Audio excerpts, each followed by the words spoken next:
Well, this is perfect weather for high school football. And now is the perfect time to pass it to our 1st and 10 team, Mike Gleason and Jay Crawford.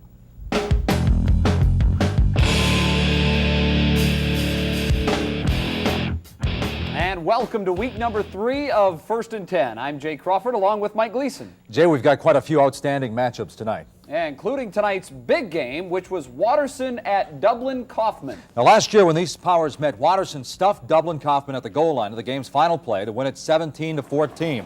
All right, check it out. A Cobra helicopter on hand to try to inspire the Rocks to a victory over the Eagles this year. Let's take a step back in time. Last year, Dublin trying to get in for the game winner. He is stopped. All right, now to the present. 2:10 left. Dublin down again. All right, talk about a finish. They say it's a game of inches. Brian Camp overshoots Justin Hamill by inches. Can't quite reach it. Waterson wins it 7-3. Our next stop was Bobby Niemitz's alma mater, Beechcroft, where the Cougars welcomed the Sales tonight. Fourth quarter, Stallions with the football. Quick opener, and Nick Preston sees daylight. He is gone. He breaks the final would-be tackle. He goes 41 yards for the score.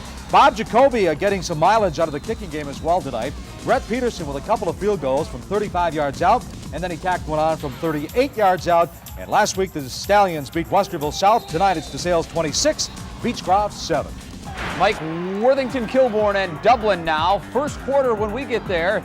And the game is scoreless until Micah Failer throws to John Bullard from 10 yards out for the score.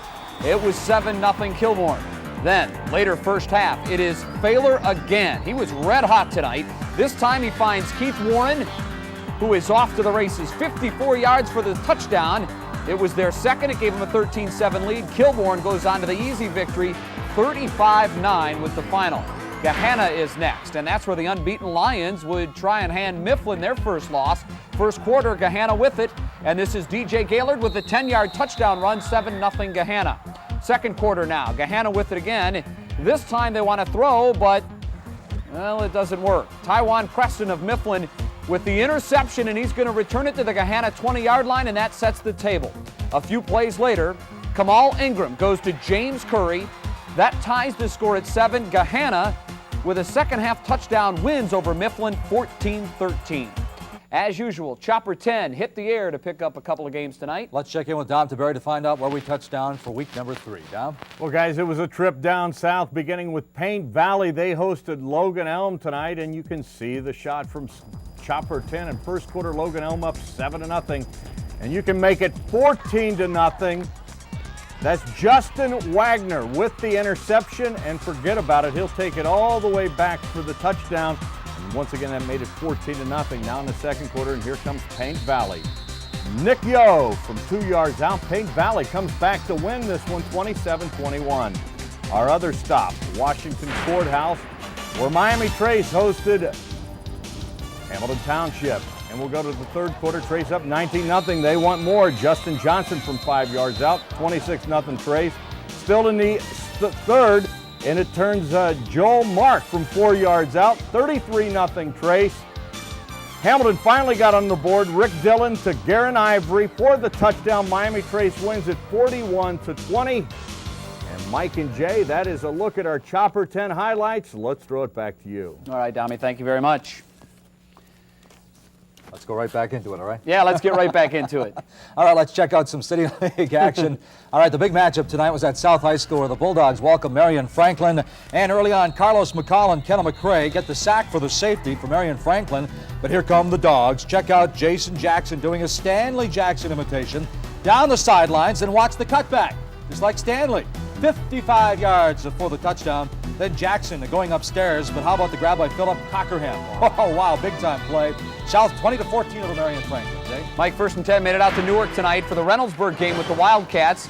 First quarter, Newark with the ball, driving. Quarterback Brent Shackelford drops back, but will find Reynoldsburg defensive back Mike Evans a great one-handed interception. And then later, second quarter, just a few plays later, Joe Roberts pounds it in from the 5, gives the Pirates a 7-0 lead. But in this one, Tyler Marcus kicked a 22-yard field goal with 5 seconds to go. Newark beats Reynoldsburg 10-7. Another stop in Licking County brings us Johnstown Licking Heights. Hey, Jay Crawford, a not-so-secret admirer right there, Jay. Third quarter, Johnstown's up 14-zip. Will Adams says that's not enough. Adams takes the pits, shakes a few defenders, hits the sidelines. He's gone 30 yards for the touchdown. It's 21-0 Johnstown on top. They kept out churning the yardage tonight. Check out Josh Clark. A little juke here, a weave there. Boy, they have some runners at Johnstown. This one goes 75 yards. Johnstown over Licking Heights tonight, 35-0. And our final stop of the night, Grove City. The Greyhounds took on Southwest rival Franklin Heights, and it was an aerial attack for Grove City. Nathan Poole to Brian Welsh for the touchdown, and Grove City was up already 21-6 at the half. Now, Franklin Heights with the football. Ian Armstrong is going to scamper 30 yards.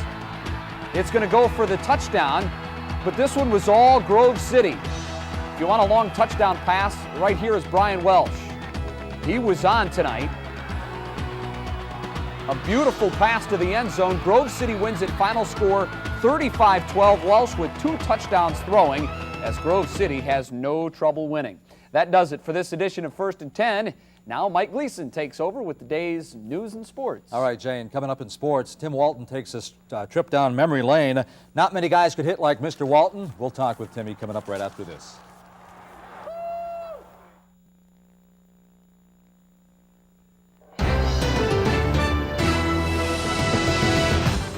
Bowling Green makes their second trip into the Horseshoe in the last 5 years, and the Falcons will help kick off a series of games between the Buckeyes and Ohio Mac schools. Gary Blackney led his team into the shoe this afternoon, and while the casual, or even the not-so-casual football fan might think Bowling Green is overmatched in over their heads as far as the physical play tomorrow, well, they don't see it that way. I think we're mostly confident. I mean, coming up from a big win off Miami. Intimidation, that's not a factor. I mean, I think we're the most physical team in the MAC, and we're just going to bring it every down, every play. It's going to be an interesting afternoon for Tim Walton. It wasn't that long ago Walton was coming up and making the hit while playing for the Buckeyes. Now he's an assistant coach at Bowling Green. He told me his Falcons won't be in awe of the Ohio State players. His first priority, though, is getting his guys through the pregame hype tomorrow. You know, the intensity is going to be electrified, and the crowd is really going to get into it. And, you know, there's going to be a lot of big players. They're going to be fast. You're going to know who they are. You can't get caught up into the pregame hype and that things. You got to come out and play football, because once it settles down, everybody has to play. We would love to win the football game. You know, that's our intention, is to win. Every game we go into with the aspect that we have a chance to win, and that's the aspect we're gonna take this week. You know all the heat Coop takes when he loses. You wouldn't want to go in there and make Cooper take all that heat, would you? Well, I don't want to take any heat up here either. All right, tomorrow's game won't be televised, but you can catch the first highlights right here on 10 TV. Arizona State takes on Miami right here on 10 TV. That game kicks off at 3:30. We'll cover up the CBS halftime show with our own live Ohio State postgame show, probably around 5 o'clock. Tom Fitzgerald took the crew on the road, stopping in New England. The Revolution had an 11-game losing skid going in. It's over. Alberto Noveda scores the only goal. Comes in the first half. New England beats the crew 1-0. Clippers in Rochester took the field tonight for Game 3 of their best-of-5 series. Rochester wins it 3-1. Former Clipper Dave Pavlis goes 7 innings against his former mates, and now Rochester leads it 2-1. Indians in Chicago trying to keep it rolling down the stretch. Losers last night, not this time. Jim Thome just barely gets it over the wall, and then Matt Williams says, "Let me take a shot at that." Just barely over the fence. Number 32 Indians go on to win it 9-0, and Milwaukee lost to Boston 4-2. So now the Brewers are 6.5 games back, and the Reds split with the Phillies. Kickoff 1:30. We'll see a live post-game show tomorrow. That'll be great, That's Mike. great. Thank That's you. it. Back in just a moment. Stay with us. Cool, some patchy morning fog, about 52 to start the day. By afternoon, come kickoff time, we're up in the 70s, 75 for an afternoon high. Light winds, good day coming up overall. And by evening, we're cooling off fast, another chilly one come Sunday morning, guys. All right, thanks a lot, Mike.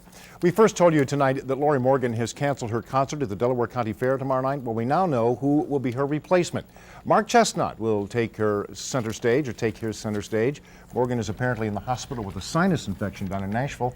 Again, that's Mark Chestnut will be at the Delaware County Fair tomorrow night. And finally tonight, OSU football, it is in the air. Yeah, and tonight our Eyewitness News cameras caught the Alumni Band in its annual music rehearsal.